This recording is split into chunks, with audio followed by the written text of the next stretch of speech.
PGA Nation, we are back, and we are back with the Valspar Championship. So, a little bit of a weird week. The players didn't end until Monday. It's a quick turnaround. We got the prices out. We're ready to rock.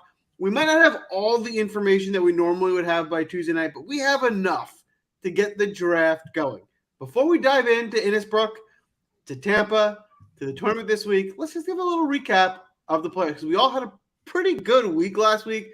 Spence won the draft. Congrats, Spence. Great job. Thank you. Be a hit, not only a first-round leader, he also had Cam Smith as an outright tout. Also had a first-round leader pick. We were pretty hot on the Players' Championship. Sia, tell us, how do you do it? Joel, first of all, Mr. Humility over here, who, he probably doesn't want to talk about it because he's been so close a couple different times, but you were almost a millionaire for the second time. And I say almost, that applies to the first time as well, when we'll tell that story again another day. But you had a great DFS weekend as well. We were talking pre-show, and the only reason you didn't win, and it's a big reason, is because you didn't have Cam Smith, but somehow your lineup was way up there, and so was Nick Bretwish's, otherwise known as Sticks Picks, who does the Better Golf Pod with Spencer. The entire Win Daily crew, I mean, honestly, did really well, and a lot of subscribers did as well, which is obviously the biggest payoff for us. But I don't know how I do it, Joel. Since January 9th, when we've been for this calendar year, because the calendar year started, a little, it's not like it starts January 1st. So that goes back like 8 to 9 weeks.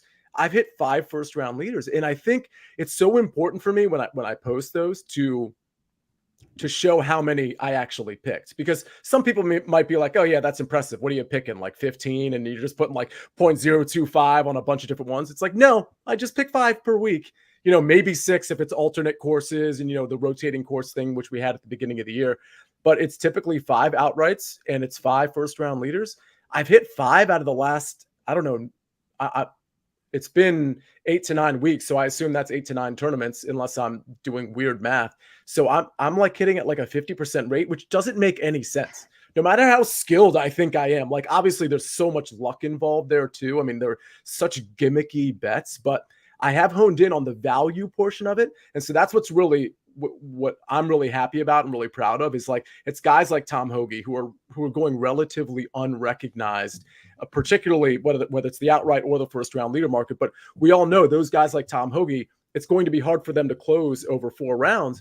But in 1 round, when you're getting similar odds, 80 to 90 to 1 for Tom Hoge as you are in the outright market, then the value is really probably going to be in that first round leader. Now, I've hit a couple of outrights in that 8 to 9 week span as well, literally a couple too.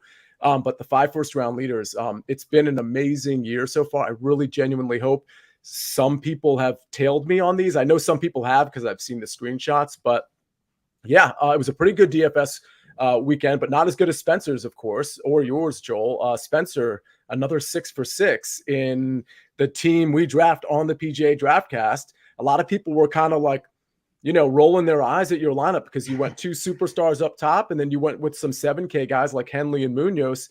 You had it all figured out.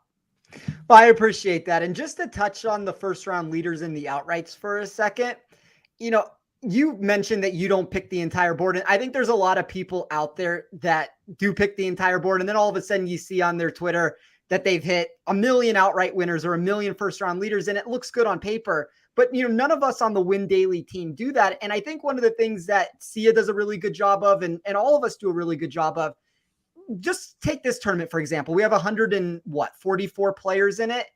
You can narrow down these pools, whether it be for a first round leader or an outright bet, pretty far down. Like for outright bets, I can narrow it down to about 30 players that I think have a chance to win. My success rate on that last year was like 90% of those 30 players I was narrowing it down to. And I'm picking 5 or 6 names of that group. So, one every, 4, 5, 6, 7 tournaments, depending on how many people I'm picking, I was able to find a winner on. And I think the same thing goes for the first round leader market. Obviously, you can branch out a little bit further there because, as Sia was saying, you can find guys that can do it for 1 round, but can't do it for 4 full rounds on it. But yeah, there's a little bit of luck to actually get across the finish line on some of those wagers, but it's a calculated decision at the end of the day. We're not throwing darts at these names. Like Sia's putting in a lot of research to get the names that he's condensed his field down to. And by like, in theory, it's not going to happen every single week. At some point, Sia has to go cold again, but he's still able to put it down into a range where, I mean, maybe not. Maybe Sia can just keep winning forever on them. But it's like, the point remains, though, we are narrowing it down to such a small condensed pool that I think that's why we're having as much success as we are. Totally. And that's absolutely what betting on golf and DFS is all about, right? You're going to have a long week if you're going to try and randomly pick out of 140 players. Right? It's never going to work. But you can get pretty accurate with picking a pool of 30. And then, like I said, if people, if anyone was able to pick the exact winning lineup every week, right, this wouldn't work, right? Everyone would win $1 million. So you get your pool 30, and that's when it becomes, right, now I'm going to pick who I'm going to like out of that 30, and that's where you can separate yourself and make some money. Hopefully you get the right picks out of the 30 to make a difference. Spence, you've been doing an incredible job in the draft. You're putting on a masterclass. I suggested that the New York Giants hire you because they have not done a good job in the draft. So you would be a big upgrade for what they're doing. But Spence, tell us a little bit more about, I know I've seen and I use your model and your breakdown, your player pools. You always have super accurate in terms of getting a successful pool of guys that are competing. Talk to us about that a little bit more. Yeah, I'm running numbers against all different sorts of markets with it. It's one of the things I do with the betting. I do the same thing for the DraftKings on it. And it's just one of those spots where, we get, and as the week goes on, obviously, I'm going to call this a Monday. I know it's a Tuesday, but we're a little bit of a different week here because pricing just came out. But this is DraftKings in general is one of the spaces where we get a pretty good idea of ownership. And we get a pretty good idea of where people are going to be going and giving contests with it. So as the week goes on, the information just gets more and more and more precise with it. So, if I'm being honest, this is going to be a much more difficult week for us to do this because ownership has been up for maybe 6 hours at this point. Like we're still getting numbers to go in, but yeah, I'm creating a model to try to run things against all different sorts of things. I'm comparing it against DraftKings pricing. I'm comparing it against betting odds. I'm comparing it against ownership percentage to try to find leverage plays with it. And when you add all those things together, it does give me a condensed pool of players where I am much higher than the market across the board on them. And those players, these last couple of weeks, there's been a bunch of 6-6 lineups. There's been some 5-6 lineups with the winners in there. So, I think there's a big advantage to be had on DraftKings. And, this isn't just, as I keep saying, we're just not randomly picking players. We're all putting in research and we're all trying to find an edge. And there's a lot of different ways to go about it. And with that being said, one of the best ways to pick your players and to find that edge is to understand the course, right? Is to understand what makes this course unique and what strengths of golfers are going to stand out and help them at that particular course. So for those of you who watch our show, you already know the best course breakdown you're going to find, it comes from Spencer. He will give you a very in-depth look at what to look for in each course and how that will translate to each golfer's game. So Spence, without further ado, please enlighten us on Innisbrook this week. So before I get into my breakdown of the facility, I do want to note that while Copperhead is geologically located in Florida, the tangible feel of the property should give us a much different style of golf than we have seen over the past few weeks. 74 bunkers and 8 water hazards are littered throughout the property to provide headache and despair for the field at all turns. But it's the sinister nature of the course that removes certain aspects from a player's game, all while demanding a complete tee to green skill set for those that find success. The difference of this venue compared to other Florida tracks stems from the tree-lined nature of the layout. 24-yard fairways and 3-inch rough condenses the grounds into this tight and compact off the tee test. But the variable that makes it the most complicated is the virtual removal of a driver from a player's repertoire. Golfers will be required to work the ball in both directions, and the reduced layups sneakily add in hidden distance to the track that we might not see up front. There are an abnormal 5 par 3s that stretch over 200 yards, not to mention all the par 5s are lengthy. But the mixture of those two factors and the variety of par 4 lengths is one of the reasons we see 67.8% of second shots take place from 150 yards and beyond. So I used all of that and ran a model with 7 key features. I started with weighted tee to green for 25%. I think I've explained this enough over the past month on the show, but the breakdown for Copperhead was 21% off the tee, 56% approach from 150 plus yards, and 23% around the green. That's a course-specific way to tee to green, so I'm trying to find players that will fit Copperhead versus a regular course. I did a mixture of strokes gained putting on mixed surfaces and strokes gained total on those same surfaces for 12.5%. It isn't a perfect science with the way I ran it, although it does start to yield all the names you would expect to find success on these greens when you use my model. Strokes gained total at difficult courses for 12.5%. I don't think this will play nearly as hard as we have seen during some years because of all the rain in Florida recently, but it's still one of the more challenging tracks that we get on tour. Weighted scrambling, 10%. I looked at bogey avoidance. I added a second go around on proximity numbers. I did a mixture of some of the distances that will provide golfers the most issues, and then took a weighted total from all that data to get a scrambling number. So it's not quite scrambling in a nutshell with it, but that's my form of looking at weighted scrambling. Par 5 birdie or better, 20%. I know the mindset is always that your golfer will make birdie when they get a par 5 in front of them, but brace mentally for that not being the case this week. These are harder holes than normal. One of them only has a 21% birdie or better percentage. It stretches over 605 yards. That's something to keep in mind. Total driving, 10%.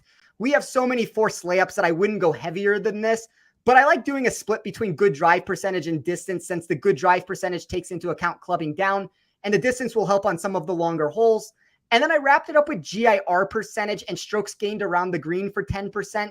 That is a blended mix that slightly favored GIR percentage. As I said, these are small surfaces that will require golfers to save their score around the green. I don't think the green complexes are overly challenging. I'll get into a player in a little bit that I think that might help, but the combination of those two things should provide us a better idea who's best suited for this test, in my opinion. Oh, no. I just got it. You gave me a little clue. I think I know who you're going to take at their first pick. And that's who I wanted to. Shoot. Well, it might be somebody else. It's one of two players I think that would fit that mold, but. Okay. All right. Well, we're going to soon find out because, as you know, what you guys come here for is the draft. And we're going to go in tonight. Audience, you're picking your own team. Spencer, as the winner of last week's draft, has chosen the order, and obviously Spencer is choosing first again. I will be choosing second, Sia third. Audience, you will be choosing fourth. I like the audience going fourth because when you get your nominations in, get them in going quick because you're going to get two picks. So you're going to need somebody named twice, 2 times. Once Sia is up, I would say start putting your nominations in so we can keep this rhythm moving on the draft. But without further ado, Spencer, you are on the clock. So I'm going to go back to the top of the board this weekend. And just for full transparency's sake, I was telling Sia this before we went on the air. You know, I was trying to put together the show for Better Golf Pod. So I'm putting together a lineup for the very first time to see what works from a price tag standpoint. I have something that I have found that I like this week. We'll see if some of these players fall to me. If not, I'm going to have to find some pivots. But I'm going to start at the top of the board this week, and I'm going to start with the player that I think is probably the hottest guy in the world right now in Viktor Hovland at 10,800. I mean, I'm sure we can get into who the other person is in a second. I'm sure somebody will take it. I won't try to influence that. But Hovland's game is just so elite at this point. He's third here in 2021, 9th at the Players, 2nd at the API, which should have been a victory, a 4th at the Genesis. I think this is a perfect course for him with the way that he strikes his irons. And if I believe even just a little bit that around the green is mitigated because it's not as difficult, Hovland even becomes more impressive and more likely to find success at this tournament. Yeah, that's who I wanted. Viktor Hovland. Yeah, me too. The way he's been playing. I mean, who doesn't want to? Now, I mean, let's keep this in mind. Everyone has seen what we've seen over the last couple of weeks. The ownership is going to be high on Hovland. Yes. So you're going to have to compete for him. But even still, what I'm looking at now, and it's early, this could change. It's about, 18 or 19%? Is that what you're seeing? Yeah, I see a little bit higher at 20. I mean, it's all relatively the same at that point, but I don't think it's that egregious of a number. I mean, all the guys at the top seem to be pretty popular. We'll get into some of the other guys once they're picked of some thoughts I have on them, but he is my favorite for a lot of the reasons that I mentioned. Yeah, I would agree. He's just playing so well, and I think this course almost suits him perfectly in that if you look at his biggest weakness, if that's getting neutralized and that it's not the most difficult around the green game, I think he's going to be trouble this week. So I love that pick. Thanks. Joel, before you go, Isaiah jumped in here. He's mentioning, I think this is important for people who have DraftKings accessible. He says it's worth mentioning that DK has a deposit match right now for the tourney, but you can match your deposit and bet on golf. So Isaiah, thank you for that. And there are a lot of people who agree with the Hovland call. You know who doesn't? Probably Daniel Berger, but that's another discussion for another time. Ivan, thanks for joining us as well. Carmen, we all see you in there waiting on your pick as soon as I make my pick. So Joel, it's on you. So the picks on me, what I'm struggling with this week is I feel like this tournament, or at least the pricing, is very top heavy, right? There's a lot of guys at the top I like. There's not a lot of guys at the bottom. So how to build a balanced lineup of 6 is going to be challenging. I'd be lying if I said I have this planned out. I don't. My strategy for right now is go get the best player and then figure it out from there. So I'm going to go ahead and stick in Colin Morikawa for me. What I like about Morikawa is he's one of the best golfers in the world. I'm getting him at a bit of a discount, or he easily could have been the highest priced golfer in this field. I'm not going to hold against him his lack of success last week in some really tough conditions, and thinking he'll get back to a more normal week where I think he'll be one of the most elite strikers like he normally is. Yeah, he's the second guy. I was mentioning that if around the green is mitigated even a little bit, obviously he becomes even more of an upside chance that can win this tournament. And when I ran this for upside, he was the number one golfer in my model, just to throw it out there. When I ran it from an overall sense, I think Hovland provides a little bit more safety. Both guys are going to be popular. So I decided to go Hovland. But yeah, I mean, I have no problem with the Morikawa call. Like, he is as likely as, I mean, there's probably 3 guys that are more likely than anybody else to win if we really want to get technical with it. All right. You know, I think I'm going to do something a little different because, okay, so I would have taken Victor Hovland. I may have taken Colin Morikawa. There's another guy in the elite range that I'm interested in, but I'm not exactly sure how I want to build my roster. And what I mean by that is I'm not sure I even want somebody in this elite range. I think you can start your build if you want to in the 9K range. And with that said, I'm going to do something kind of curious. I'm going to let things fall to me and just see how it plays out. I tend to do that. So I'm going to take a much lower price guy that is really popping as of late and who has a pretty good history here as well. And I think this is going to surprise pretty much everybody, I think. But I'm going to go with Adam Hadwin. Hadwin is a guy, he's 7,900, which doesn't feel like a steal. But in this field, I mean, he's certainly not underpriced, but I think it's good value there. 9th last week at the Players.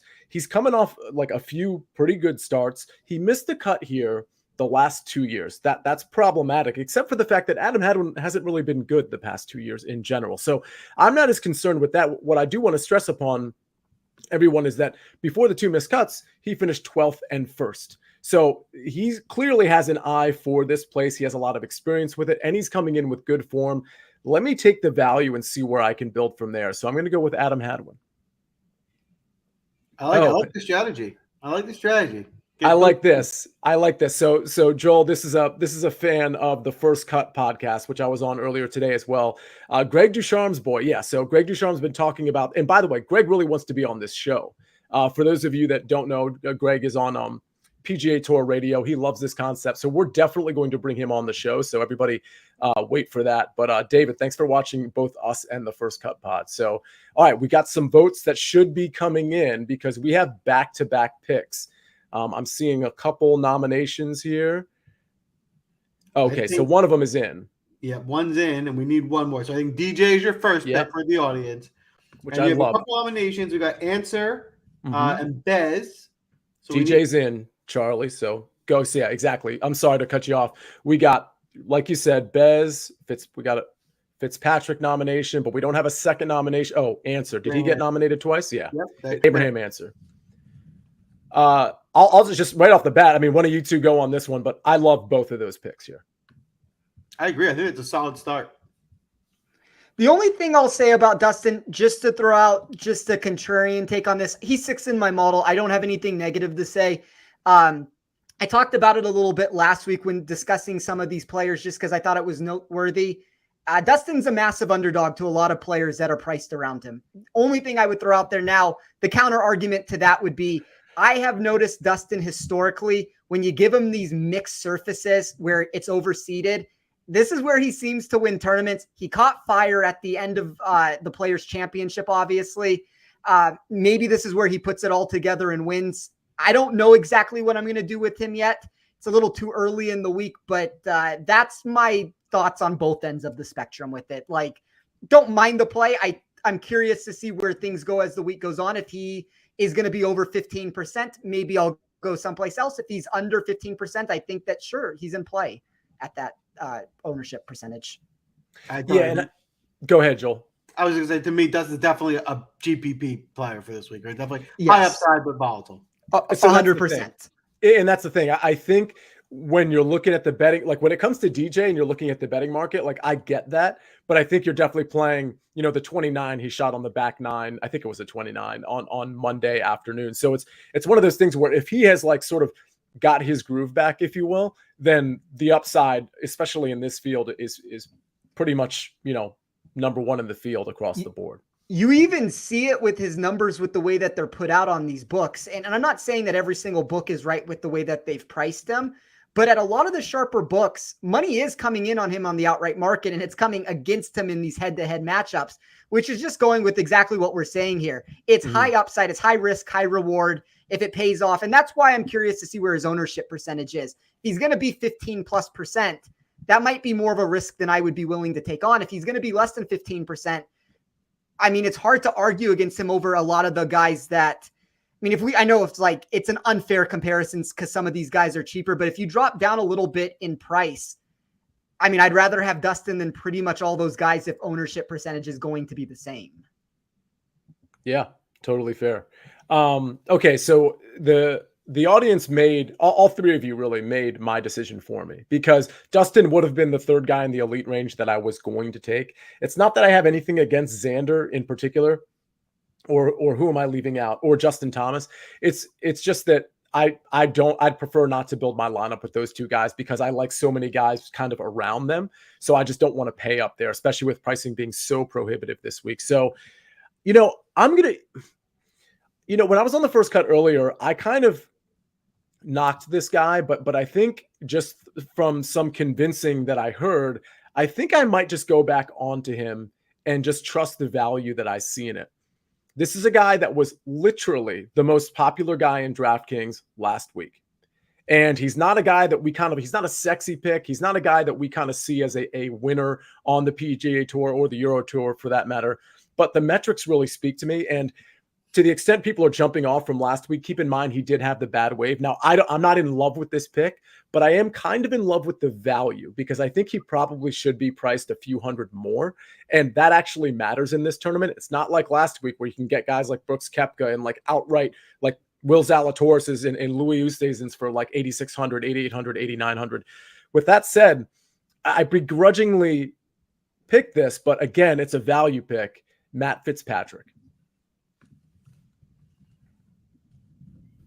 No, see, I like the pick. I think it's a savvy pick to make. His price has dropped just a little too far at this point. Like, it's for all the reasons that you mentioned with it. I think people don't think that he has the win equity that makes him deserve to be in this range. But you could put him.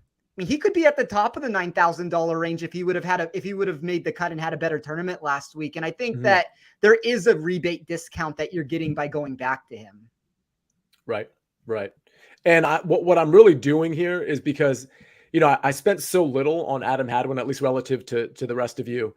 And so even with Matt Fitzpatrick, my average remaining is still relatively high where, compared to, for example, the audience team that Isaiah suggested this in the chat, like they probably think they have to go low with the next pick, which certainly makes sense. So I'm trying to keep my team like a little bit more flexible this week in terms of where I decide to go with my next picks.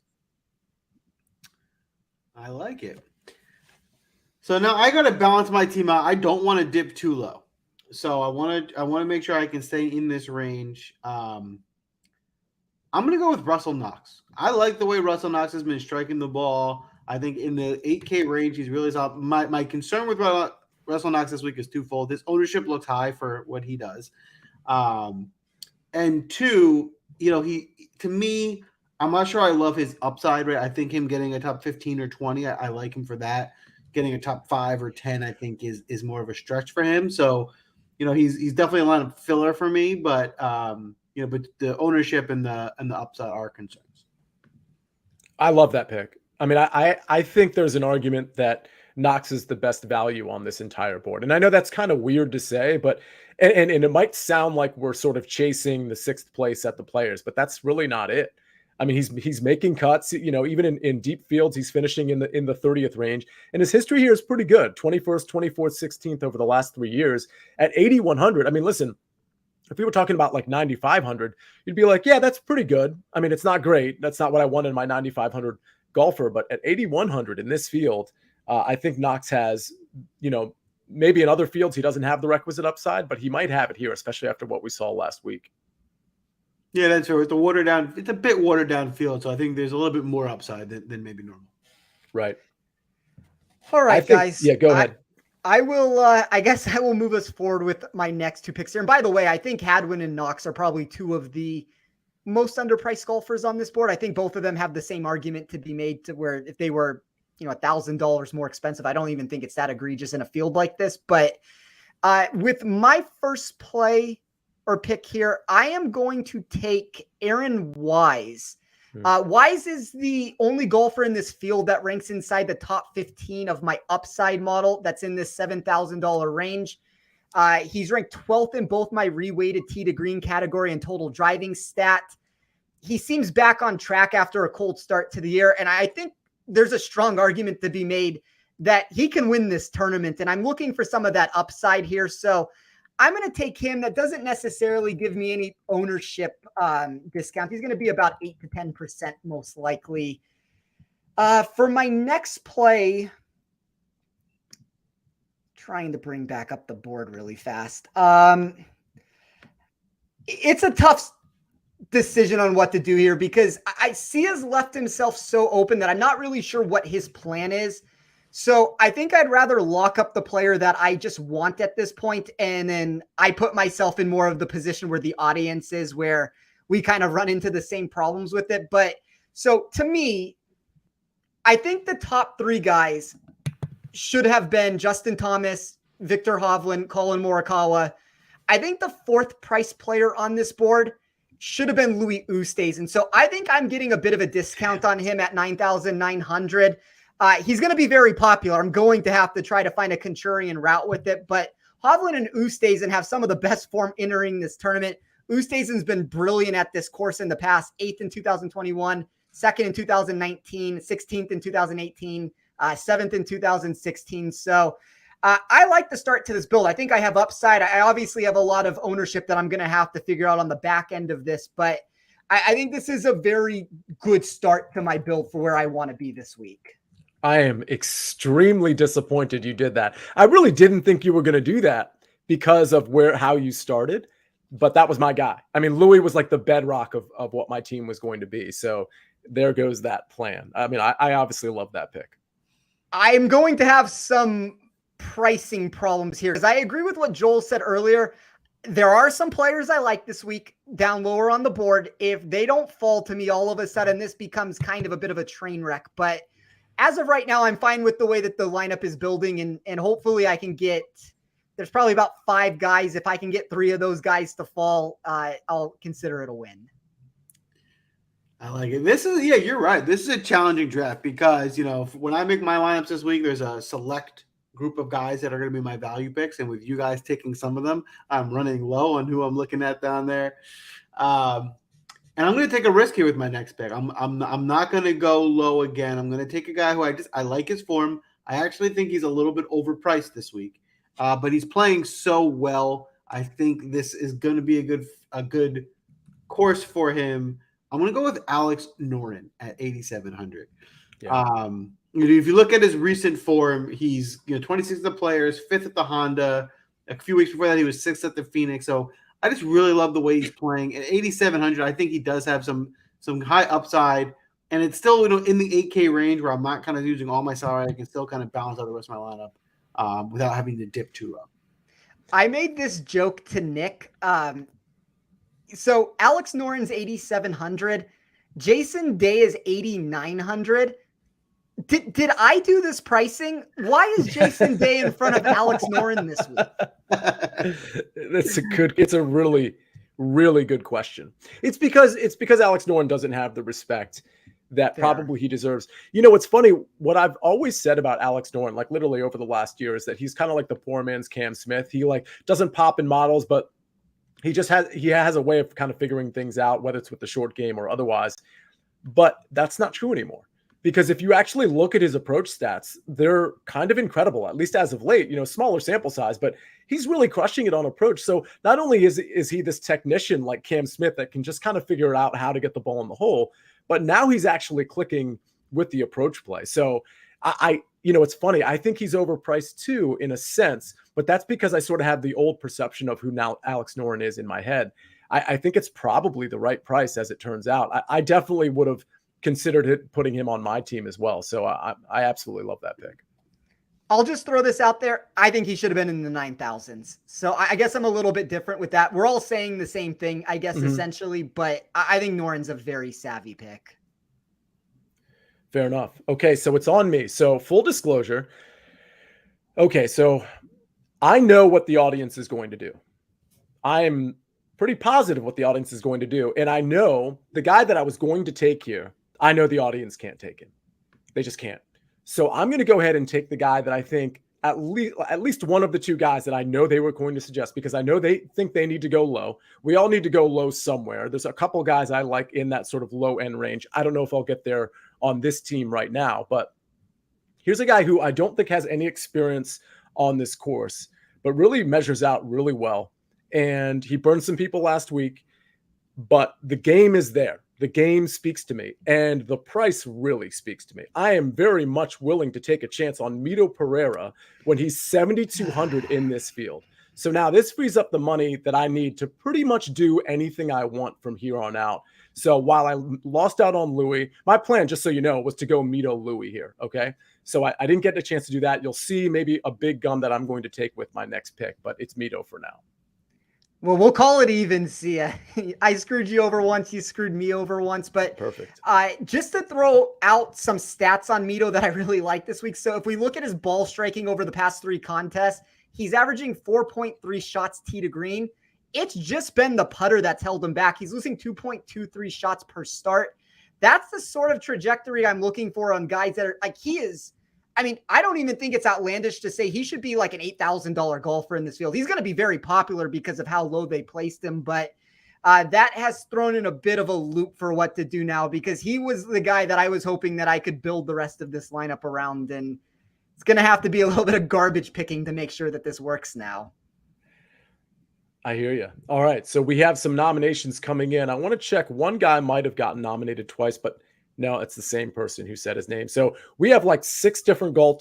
Oh, there we go. Svensson is one of them. Adam Svensson, I believe he's 7,200.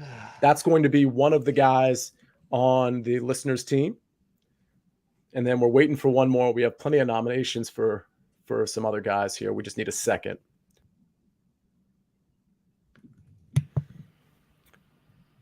All right, so we're continuing to wait. Listen, we got Lanto, we got Denny, we got Bezedenhout, Andrew Putnam. Oh, what's up, Model Maniac? But we need a confirmation on any of those guys. That's the same person who nominated him the first time. All right, going once, twice. Okay, we're going to go with Denny McCarthy. The audience takes Denny McCarthy. Any thoughts there, guys? I'll give some thoughts on the Adam Svensson pick. That is brutal for me. I love that pick. I think that's one of the best picks that has been made so far. That might, I have a top 40 play on him. If you listen to the Better Golf podcast, that might be my favorite wager of the week at plus 180 to come top 40. I think he's sharp in all iterations of all markets this week. So I don't really know at this point. That was the concern that I had with going Louis Oosthuizen, because now I've put myself into a corner to where I wanted Mito, I wanted Adam Svensson. I don't really know how to round this out, and I haven't tried to do this yet this week. So this will be on the spot. I guess you guys will learn with me of who I actually like this week.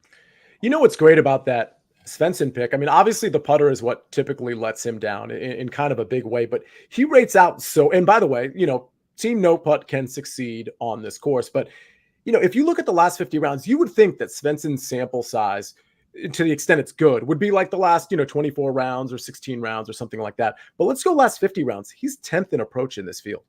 12th in greens in regulation gained. You're looking at the proximities 200 plus, 13th. 175 to 200, third. Yes, the putter is 138th. It's basically dead last in this field, outside of Kyle Stanley and like one other guy. But the point is, the upside is tremendous. The short game could be a little bit better, but he really rates out in a lot of the metrics that you want on this course. Can he crash and burn? Absolutely. But he has the requisite upside to like have your DraftKings team literally battling for first. And that's what you want with your tournament team. So obviously love the pick. He's not even that popular. I can't believe the audience just took him. Like my mind is blown. All right. So I almost sort of changed my strategy here and went up to that elite range to grab a guy, but I'm going to grab a guy here that I consider to be elite, and he's proven himself as elite on this course. He's not a guy that was sort of initially on my radar in terms of and I'll just be honest here. He's not going to be in a lot of my DraftKings teams, but he's going to be on some. I mean, again, the reality is guys like Louis Oosthuizen were probably going to take the spot of most of the 9K guys that I'd even consider right now. With that said, this guy is coming in with great form. He finished 26th last week at the Players, but honestly could have easily top 10. Speaking of top 10, he finished top 10 in the tournament before that. He was first here last year, 30th here the year before that, or I should say in 2019, and 12th the year before that. He's got the track record here. He's got the recent form, and we know for a fact that he has the upside.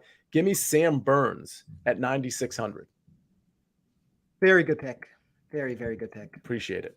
Yeah, it's a good value there. He definitely has the upside to win this tournament, and $1,000 less than a lot of the other top players. You're rounding out a nice, solid squad there. See ya. Appreciate it. So, Joel, speaking of, you got a lot of value on your team, plus Colin Morikawa. Where are you going next? So I got to stay on the value theme so I can afford to finish this team off. And so there's a few guys here that I was weighing, but where I settled, a guy who I love the way he's been striking the ball. My concerns with the guy I'm going to take are what he's been doing off the tee, which could be an issue here. But I'm going to take the shot, and I'm going to go with Patton Cazire. He's been gaining strokes on the approach for the last 4 tournaments he's played in. He's made 4 cuts in a row. He did get hot with the putter at the Players, which got him in 22nd. I think if he can keep the ball in the fairway and make some putts this week, I think Cazire can really compete. Yeah. Plenty of upside there. Sorry, go ahead, Spencer. No, just was going to say, I've seen that outright number of his has been plummeting over the last couple hours. I think there's a lot of people that like his upside in this tournament, and it's a boom or bust pick a little bit, but I mean, there's not much to argue against his upside. That's what we're playing here. We're going for upside. So exactly. Agree. So now, Spencer, you got the wraparound here. Do you already know who you're taking here, or are you still deliberating? No, this is very difficult. I think Joel said it best. Like, there's only so many value plays that I had in mind of what I wanted to do. I tried to play around with it a little bit. I went up on the board to see is there somebody, and there are some guys in the mid to higher $7,000 range. That's going to put me down into the low $6,000 range. So tried to find if there was anybody down there that I wanted to play. There's one player. I mean, there's no way I can take him at 12% ownership with the lineup that I already have. So I think I'm going to try to have to round this out as kind of in the middle of all options here. So I don't love this. I don't think that this is the way that I envisioned it going. With the first pick, I will take Joel Damon at 7,100. I do think he's a value. I do think that he fits this course pretty well. He enters the week kind of all over the place. A 6th at Pebble Beach, 33rd at the Players. Maybe that 6th at the Players or at Pebble Beach, can be one of those shorter courses where we've seen him find success where he can lay up off the tee a little bit. So I don't really know what his upside is. Full disclosure, I do have an outright ticket on him at 160 to 1. I mean, so that's kind of a weird thing to say. I don't know what his upside is with having that ticket. It's more of a dart throw on that. And then, oh man, this next pick is, I mean, it's going to be disastrous no matter how I go with it. I guess, all right, give me this player. He's the safest person I have on my model, and he is also somewhere that I can finally open up some ownership. I'm looking at about 2% ownership. It's going to separate me a little bit. I think the recent form's been fine with a 52nd and a 48th. One of the best short game players in the world, good par 5 scorer. Give me Danny Willett at 7,100. Wow. I didn't see that coming. Yeah, I didn't see it coming either when I started this. I like it. I don't mind that pick at all, though. That's fair enough. That's going to be a low-owned guy. I assume his ownership percentage is tracking as very low at the moment. It is. It's going to probably be 2 to 3%, I would think. Maybe it even goes lower than that. So just a spot to get a little bit different with it. And I mean, having $7,400 left, I don't really have a player I like in that range, which is the unfortunate part that I've put myself into. But, I guess you guys will make a lot of those decisions for me. Speaking of decisions, Joel. Yeah, this is the part of the draft where we struggle, right? This is where we got to start making some tough decisions. So there's where I'm looking for here is I'm looking for guys that, maybe later in the year they'd be priced higher. Maybe they're in a little bit of a cold streak, so I can get a better golfer to the price or something like that. So the pick I'm going to go with here is Brian Hartman. Brian Hartman, I'm getting now at a pretty good price at 7,600. I think the course fit is I think some of the metrics he does well on. He's missed the cut here each of the last 4 times he's tried. He does have one top 25. He also has some good results this year, so he's a mixed bag. It's a gamble, but I think he does have some upside in this field. Sure. All right. So I am having quite the debate here because there's a guy I kind of want on my team who's pretty expensive, and I feel like I have to force him on my team, even though, I'm gonna go with, man, this is tough. I wish I had $100 extra, but I don't, and that's just the way this thing goes. All right, I'll just say it instead of stalling. He's had 3 top 15s his last 3 times here, including a 2nd place and an 8th place. He's coming in with, decent form, but clearly he likes this place. I'm actually looking at some of the metrics that are important to me. He rates out pretty well with the long iron play. Nothing spectacular, but pretty well. The short game has some issues, particularly around the green. The approach could be a little bit better. I'm starting to second guess myself. You know what? I'm going back on it. Everybody knows who I was just about to pick, but I don't care. Give me Martin Laird. He just rates out too well for me to ignore. So give me Martin Laird at 7,200, I believe. Listen, he was my secret weapon last week, and he just completely failed me. He was on the good side of the wave and just had a really bad day too. And that's just the way it goes sometimes. But he really rates out really well, especially with the long iron play, just all around the approach play. He can get it done. It's the putter that really crushes him. So here's how I'll put it. If you like Adam Svensson, you should probably like Martin Laird because they're both team no putt. And they both will they both hit? I'm not really sure. Probably not. It's probably going to be one of those 2 guys that hit, but I'm willing to take the chance that it's Martin Laird. And for the record, I like Adam Svensson too. That's probably where I was going to go with my last pick if you wouldn't have taken him. When I look at weighted tee to green, 8th in my model. I mean, to get a top 10 player, that's $7,200. I think that's a very good upside pick there. And even with the way that I ran my model, I mean, like the upside from him, there's going to be volatility, but you at least have that potential that he booms instead of busts on it. Right. All right. So we are on the audience. Isaiah's put his suggestion and Charlie's put his suggestion in. Okay. So we have Christian Bezuidenhout has definitely been selected, and we need a second for one of the picks, or we need just a new suggestion for what will end up being the last pick for the audience team. So Bezuidenhout is one. And how much money does that leave them, Joel? Do you know? I think it's 8K, but let's see once it gets put in to see the official number. Give me 1 second. I'm trying to do it. Are either of you on CBEZ, by the way, this week? Yeah, I like him. Nick and I talked about this a little bit. I think he should have been $8,700 was the proper price I had on him. I think in the $7,000 range, he's very playable. Yeah, what I question, and Joel, feel free to. I'm sorry to interrupt you. The long iron play hasn't really been super elite here. So Joel, go ahead. What were you going to say about him? I like him. I think he seems like a value from price to talent. But my concern is, and I guess what I want to ask you is his strength really is around the green. Even if that's neutralized, right? Where does he differentiate himself, right? If other guys can do what he does well here, is that a big negative on him? The one thing that raised him in my model a little bit was that mixed putting that I ran. I still think like, yeah, you lose some of the around the green stuff, but he's such a good putter. And I do think putting is very important here. He's 6th in my model when running it for that. He's been pretty decent at difficult courses, really good weighted scrambling numbers with the way I ran it. I guess the one downside would be the par 5 scoring for me. But everything else looks pretty decent. Like the weighted proximity mixed with his putting is one of the best combinations I have in this field.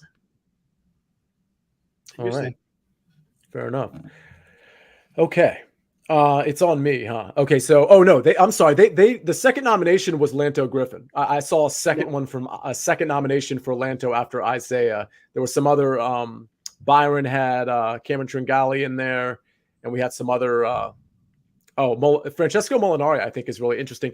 David suggested him. Are either of you kind of going to go back to him? When I say back to him, obviously he had a good week last week.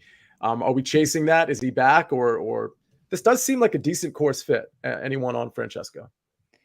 I have a head-to-head wager of Mito Pereira -120 over Francesco Molinari. There's just nothing that seems that sustainable to me with the way Molinari is gaining his strokes. So for me, I am out this week. He's one of the guys I'm looking to take on in matchups. Mito is obviously one of the best players you can do it with because I really like him this week. But there were a couple matchups I saw against Francesco that piqued my curiosity. Yeah, right. I'm not very high on him. Not like low on him, but I'm just kind of probably not going to be too much exposure myself. So I am going to leave some money on the table, it looks like. I was really going, and since we're pretty much at the last pick, I'll just kind of talk to you about who I was in the middle of in terms of deciding between. I have 9,100 left. I wish I had 9,200 left because I probably would have taken Jason Kokrak here. I don't think I want to take Fleetwood or Spencer's brother, Jason Day. Bubba Watson, I can't really decide because the metrics don't really speak to me, but he does have good course history here. I don't think, for some reason, I'm avoiding going there. He'll be on a couple of my DraftKings teams, but for this particular team, I don't think I want to go Bubba Watson. And Keegan really speaks to me. But again, is he going to close like he did last week? I'm not really sure. A guy who I think might be trending upward, who is right next to Keegan in pricing, and whose approach game has been pretty good. And off the tee, especially if he's going to be clubbing down, which this course requires in a lot of ways, I think actually might end up, we've seen historically that ends up benefiting him. And now as I look at his long iron play, it's pretty good. So yeah, strokes gained par 5 is pretty good too. Again, I think the game is rounding into form. It's Gary Woodland at 8,500. Leaves me 600 on the table. I think Gary Woodland has some win equity, certainly some top 10 equity. And I think I've sort of built a team that has top 10 equity from top to bottom. And that's sort of where I want to be. Yeah, I like your squad. You got a nice balanced squad, which I found to be challenging to do this week, but you were on the way to draft nicely. So I like that. Isaiah, if we take Streelman, I quit and go watch college basketball. So if you're not in our Discord chat on Win Daily Sports, which you can sign up for free for a week, or just like most of the people listening, you're probably a member already. Anytime somebody brings up Streelman's name, Isaiah just like goes off, essentially. He's just one of those blacklist guys for Isaiah where he just will not go back to Kevin Streelman. So Kevin Streelman is on my all V team. Since this is the Valspar, starting with a V, I came up with 8 players who have a V in their name, just to come up with a stupid narrative. And I was trying to pull up that list, but Kevin Streelman is one of those V guys. And let me just give you the other 7 while Joel contemplates his pick. Victor Hovland, of course, 2 Vs in that one. Harold Varner III, Johnny Vegas, Vaughn Taylor, Adam Svensson, Shez Reavie, Vince Whaley, Kevin Streelman, Davis Love III, and Seth Reeves. That's your all V team. And you can rotate some of those guys in and out, of course. I like it. So I was considering Streelman with this pick. Streelman was a guy that probably was the second guy I was going to take, but I'm not taking Streelman here because I'm going to go with Nick Taylor. Nick Taylor's been playing well this year. He's made 4 of his last 5 cuts. He's had some success here. I mean, it's a mixed bag. He had a tie for 24th in 2019. He grades out pretty well in most metrics, but what I like most is he's been doing pretty well on approach and off the driver, whereas weaknesses of the short game, which I think can be neutralized with weak switch. In a weaker field at his price, I think he has a chance if he strikes it really well to compete. All right. I like it. I think Nick Taylor's a solid pick as far as the price is concerned. All right, Spencer, you close it like you always do because you always draft the best team. So who's it going to be this time? I really wish Adam Svensson, Mito Pereira. There's a couple other names. I mean, I like this team a lot better being able to round it out that way. The problem is with the way that the board is set up right now. Like if I look at the $7,400 options, like I'll just run through some names just for the sake of this. Doc Redman's a negative value. CT Pan's a negative value. I think Mateus Schwab is interesting. I think he's a spot that you could go. I'm not going to go that route, but I do think he's in play. I would have liked Martin Laird. I would have probably played Patton Cazire if he was there. The problem is I mean, like, no matter how I look at it, almost all the value plays that I had were taken off the board, which leaves me with two players that have value for me for the most part in this range. It is either Taylor Moore at 7,000 or Pat Perez at 6,900. And I don't love the Pat Perez ownership at 8%. I do think he's marginally underpriced. I do think he's relatively safe, but the problem with safety there is like, what is his upside really? And that's what I'm trying to figure out right now, because to me, he's going to come in like 42nd place, which is fine for a $6,900 golfer, but I don't know if there's enough upside there for me to be intrigued to want to jump down that route. Like Taylor Moore is going to be boom or bust with this. But then again, I took Danny Willett, so I don't know if that's the route I want to go either, because that sounds like a Danny Willett, Taylor Moore miscut disaster taking place there. So I guess with the way that the lineup ended up coming together, because I have Danny Willett there, I don't love stacking more ownership to this. I'll take the safer player, at least what I deem to be a safer play, and I will take Pat Perez at 6,900, but I have to be honest, I don't love that pick. I actually do like the Pat Perez pick, and I'm not a Pat Perez guy. I'll tell you, though, if you're worried about him being, kind of higher owned, at least as far as that range is concerned, there's a guy that I think, I'm always talking about guys that are kind of on the upswing that like nobody's recognized yet. And that's sort of what my secret weapon is partially predicated on. Shout out Hank Lebioda, who's 6,600 in this field, and who, by the way, made the cut at the Players last week, just saying, and he has a pretty good course history here.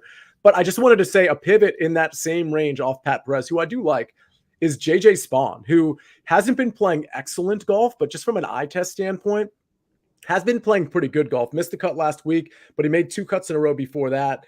He was 16th at Pebble. His history here isn't very good, but then again, last year, when he missed the cut, I mean, that was the JJ Spawn of old. And not that the new one is like some crazy good golfer, but he was battling. This is kind of a mysterious thing, but apparently there was a misdiagnosis of diabetes or something like 2 years ago. And he was sort of battling that and changing his diet and doing all kinds of different things that were clearly, in my opinion, affecting his golf game. So I just kind of want to throw that out there as a guy who might actually be pretty good. We just haven't seen it consistently enough. So again, in that 6,900 range, Perez is one of my guys, and so is JJ Spawn, and frankly, truly Hank Lebioda as well. Yeah, I guess like I said, there wasn't very many values. I take that back. Spawn is a very slight positive value, and he's a great contrarian pivot. I mean, he's going to be 1.5% owned, so I definitely don't have a problem with that. The other guy that I was mentioning when I was saying that there was a guy in the low six, or I guess it would be the higher to mid $6,000 range.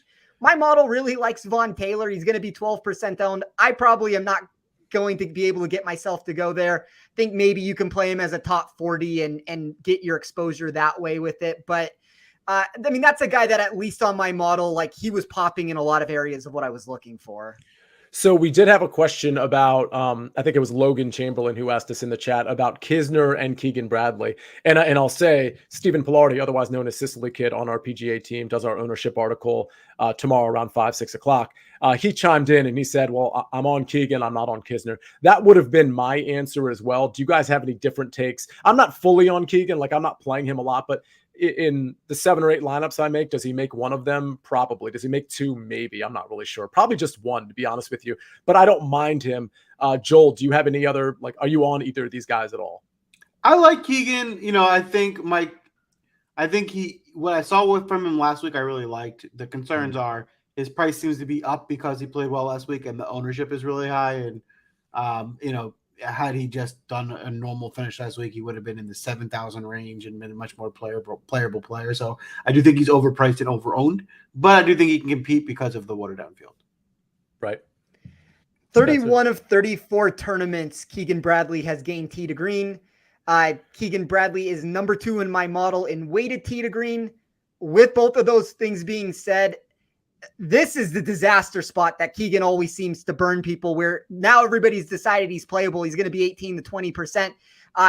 He could have won that tournament last week. He was in that, and I don't know how he's going to react mentally from that. That's more of a gut feel than what my numbers say. My numbers love him. I mean, it even thinks that the price tag on him is fine. That's my concern. And with Kisner, I don't have a problem with Kisner. I mean, I think he's playable. Agreed. Yeah. Kisner for me is a guy who is not necessarily safe, but Kisner can put together one of those weeks where he can be a top 5 or win the tournament. So Kisner's playable as an upside play for sure. Okay, I have to ask one more question before we get to first round leaders and outrights, because we're talking about Kevin Kisner. And by the way, I'm not playing Kevin Kisner, but it's fine. We're talking about Kevin Kisner, who's 8,200. We're talking about Keegan Bradley, who's 8,400. And we're not really talking about the game theory play that's right in between them. I mean, I'm assuming, I'm not looking at ownership right now, but Webb Simpson is a household name that has been playing really poorly. And for the record, had a recent neck injury. And last year he had plenty of injuries that he was dealing with as well. If we make the assumption that he's in this tournament because he thinks he can play 4 rounds and play them relatively healthy, isn't Webb Simpson at 8,300 sort of like the steal of the draft, if you will? I'm not saying I have the courage to do it in this draft, but don't you have to put him in some lineups? 1,000,000%. We'll go with 1,000,000% as the answer for that. When I run this for upside, he's 5th in my model. There are unquantifiable things that we don't exactly know. We don't know where the health is. I thought he looked fine last week. He obviously didn't make the cut, but this is the exact sort of a course that you would expect to have him find success with it. And, Nick and I even talked about this a little bit. Like, obviously we do a betting show, but we try to talk as much DraftKings strategy as possible. If you had a healthy Webb Simpson entering this tournament, in my opinion, he would be priced somewhere between Louis Oosthuizen, Tyrrell Hatton, and Shane Lowry. I think he's somewhere between that 9,700 to 9,900. So from a game theory perspective on GPPs, and as you can tell, I didn't have any $8,000 golfers in my lineup. If I could have gotten up into that range, that's where I probably would have gone with it. I had a little bit of different plans with it, and unfortunately, it built a different lineup than I thought was going to be built with it. And I didn't have the money left over once I took a guy like Aaron Wise, because I would have liked to have taken Webb Simpson and kind of restructured this a little bit. I think that that's a real savvy, unique build that could have taken place once I went with Perez. But yeah, I mean, with what you're saying, Sia, I think it makes a whole ton of sense to where, look, he's going to be 6% owned. Play him at 12 to 15%, and you're massively overweight. Yeah.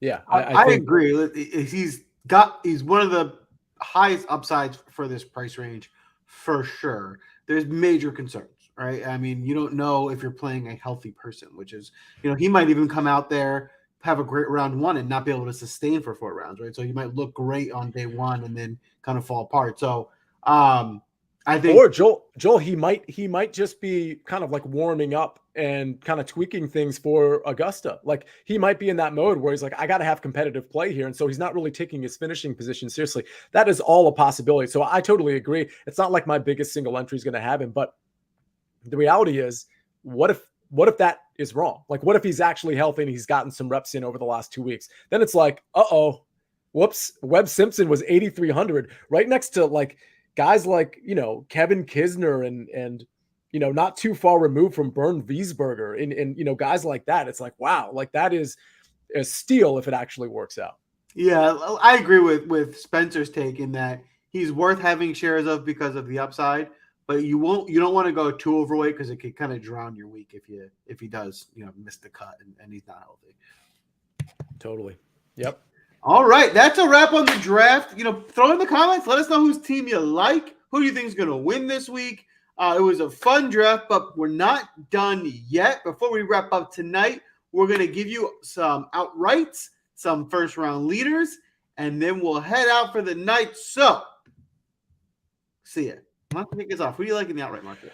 All right, let's give 5 out here. I'm going to give one with really short odds because I think he has the upside, and I'm probably not going to play as much of him in DFS just because of how prohibitive the pricing is, but I will have some shares. It's Dustin Johnson. 18-1. It's pretty short, but in this field, I mean, if he's on 3 out of 4 days, like, he wins this tournament. I don't really think that's a controversial statement. So I don't think 18-1 is like crazy short. I mean, I think if he plays anywhere close to how he played the last couple of days, you're probably looking at odds that are closer to 12-1 rather than 18-1 or maybe 14-1. So, I wish he didn't play that well last week, at least not on Monday, because those odds would be a little bit longer, but they are what they are. I took Cam Smith at relatively lower odds than I wanted to last week, and that ended up being fine. Gary Woodland at 50-1. I am nervous about him, but I do think he has some win equity. So I'll probably be playing him more as an outright rather than like flooding my DFS lineups with him, even though I do know I have him in my DFS lineup for the DraftCast. Alex Norton at 55-1. I'm not sure how much win equity he has, but I do know he's been playing really, really well. And the approach game is really speaking to me because I know he does everything else pretty well. Russell Knox at 70-1. I think he's a value in DFS, and I think he's a value in the outright market. I definitely think he can win this tournament. 70-1 is a great number. And then another guy I'm a little nervous about, I'll play a little bit of him in DFS, but I'm happy to take him in the outright market. Sounds like Spencer's already on him. I suspect Joel's on him to some degree. 110-1, Mito Pereira. Can he get hot and win this tournament? Yep. 110-1 is a pretty big number. I agree with that. I like that number for him. Getting those big 100-1 numbers on guys. A week like this is the week to do it when, a little bit more watered down. I think these guys have a chance to kind of pop through more so than normal. For me, I have one real long shot that I like this week at 200-1. Sam Ryder.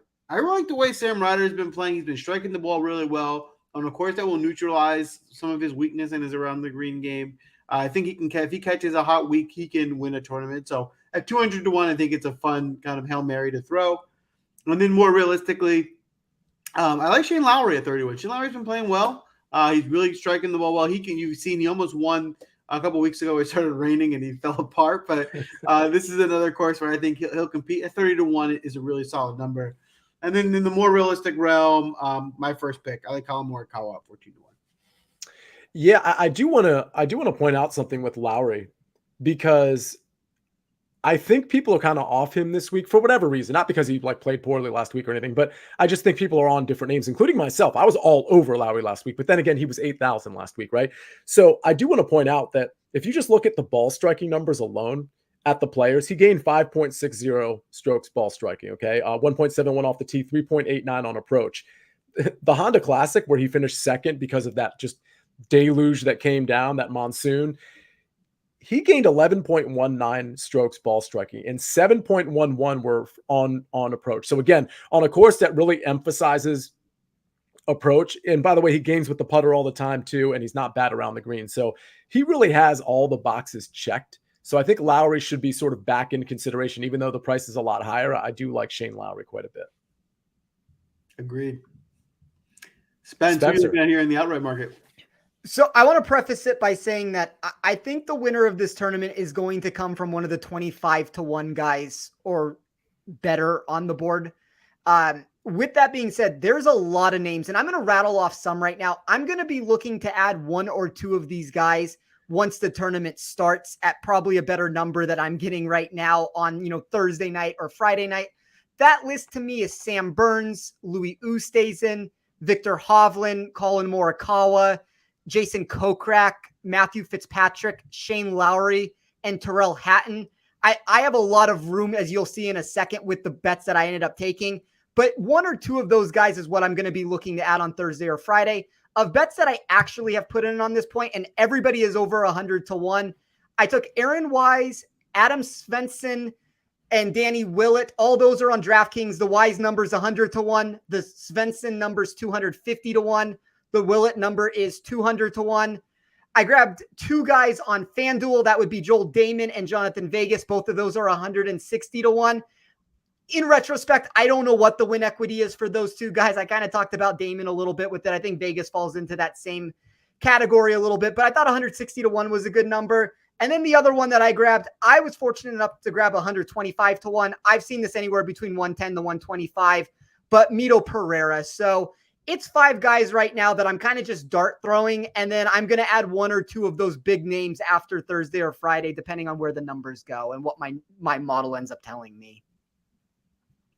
I love it. I love it. Now, finally, where we make our real money, the first round leaders. Spence, you want to kick us off in the first round leader market as well? Well, this is what I've noticed, and I do this every single week, and every single week Sia hits the winners. So I am going to forfeit my time again to Sia, and I'm going to give him the floor on this. If Sia would like to give me one of his guys that he thinks that I should have for the week, I'll take one of those options, but we'll just keep rolling with Sia. Sia seems to be dominating this market more than anybody in the entire world. That is true. That actually might be true, which is true. It's 100% true. Which is both obnoxious and like absolutely ridiculous. But yeah, that's actually true, and it's true. I don't even know what to say. Well, if you're gonna do that, I can't ruin his juju and give some picks. Sia, please. Oh, come on! You got to have a few. Give an appetizer. Give a few that are on your mind. You got the easy button. So just go to me then. So we go. I'm looking for a pick to give to you, Spencer, and I'm going to go ahead and give you one. Your first round leader pick at 70-1. Let me check his tee time to see if he's morning or afternoon. I will admit I do have some afternoon. This guy's the afternoon too. That's fine. I don't really know what the conditions are going to be, so I'm not going to speculate about that right now. But it's Russell Knox at 70-1. So that's your guy. Let's see if we can pick up where he left off last week and really the last few tournaments and the last few times he's actually played on this track. So Russell Knox is your guy at 70-1. Okay, so I'll give 5 like I generally do. Let me start with Alex Noren at 75-1. I like him. Mito Pereira at 80-1. So I like him in the outright market and I like him in the first round leader market. Don't confuse that for me being super overweight in the DFS market though. I do like him in DFS. I love his upside, but I don't think he has experience on this course. Somebody can correct me if I'm wrong there. I don't think he has, and that is a slight strike against him. I would like, generally I like people who have some experience on the course, but I don't think that's a big deal. It's just kind of a thing with me. I'll probably be more overweight on him in the betting market than DFS. Jonathan Vegas at 100-1. We all know that Jonathan Vegas can put a solid first round together. I think that's a pretty nice number. And here's a guy we haven't actually talked about at all this week. I actually will play him a little bit in DFS. He's starting to emerge. He hasn't put everything together, but he's starting to emerge and he's starting to get that approach play back that he had last year and the year before that. A guy that we were noticing in the 7K range about a year ago that was really starting to flush it, and he lost it, and I think he's regaining it. It's Doc Redman at 110-1 as first round leader. Those are 4 guys right there. Norton 75, Mito 80, Jonathan Vegas 100, Doc Redman 110-1. But your actual first round leader, the one that you should pepper these other 4 guys with some pocket change, but this streak has been so crazy, and it's admittedly the breaking news guy, like the guy, hasn't really been the one. It's usually been one of the other guys that I've already mentioned. But this week, that's all going to change because your first round leader, who has great recent history, who has very good experience on this course, even though that experience on this course hasn't been good as of late, but his game has turned around, and it looks like the game that he had back when he won this tournament. He does have an afternoon tee time, so let's monitor the weather and the potential course conditions. I'm not really worried about it on this one. I think you're going to see soft conditions throughout the day on Thursday, but we'll have to wait and see on that. He is 70-1. He's got his groove back. It's Adam Hadwin. He is your first round leader at the Valspar. You're welcome, everybody. There it is. There it is. There it is. He already won it. So spend. It's time to spend. Oh, wait, it's not time to spend. That was easy. Yeah. We need Joel. That was great. It worked last week, by the way. But we need we got to have a producer on this show to start hitting those buttons in the background. That's when you've made it. You've made it when you've got somebody that can click those buttons for you, and when you've got a Cameo profile, where people pay you to do 30-second things. Would you guys ever do that? Is that a thing? That's when you've made it, right? It's kind of it's a ridiculous notion, right? There's no other sign of making it than Cameo. That's literally the only possible making it scenario. So. I feel like that's the finish line, Spencer, right? Yeah, I mean that in Wikipedia. Once you have those two things, when you have your Wikipedia page and you have your Cameo, you're as big as can be. Well, okay, so that's interesting. So can't we all make our own Wikipedia pages though? Couldn't I fake that and just make my own? Or I don't know how Wikipedia works. I think the answer to that is yes, but I don't think it stays unless they actually approve you. Could be wrong on that though. I'm not 100% sure. I'm not going around trying to make Wikipedia pages for myself to see if they stick or not. Well, I am. Let me know how it goes then. Okay, fair enough. Do we have? Is that it, Joel? Is that everything? That is a wrap for tonight. It should be a fun tournament. I think it's going to be what's the way I want to say it? Relieving to not have the weather conditions that we were dealing with last. That stressed me out. I wasn't even in Florida or playing, and I was stressed out about it. So getting back to a little normal tournament this week is going to feel good. Good luck this week. Drop in Discord. Check out some last minute weather updates. Get the final ownership article from Steven. Is there anything else I'm missing? Well, it looks like Charlie in the chat sort of stole my thunder. If we could bring up his comment real quick. I can't read that, but I think it says, I don't know. It's on my screen. It's weird. Oh,